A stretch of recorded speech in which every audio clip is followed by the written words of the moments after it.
budget hotel sa Binondo na swak sa mga Binondo food trippings nyo, then you might want to consider this one. Hello, si Jeraymond to, and let's check out Red Planets Hotel Binondo. Let's go!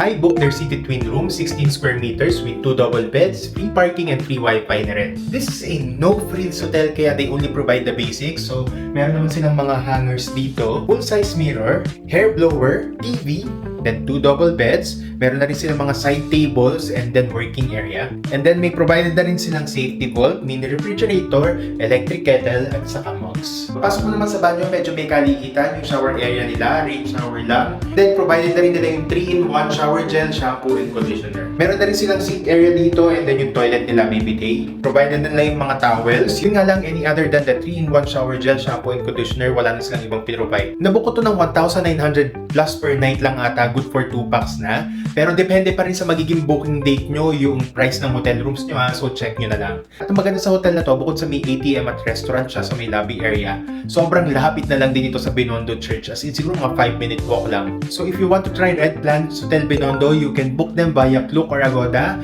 Be sure to use my promo codes for Agoda, it's AgodaJ, all caps, and for Klook, Jeraymond Klook. Okay, so paano? Hanggang dito lang muna at kita-kits sa Dalakad Jeraymond. Bye-bye!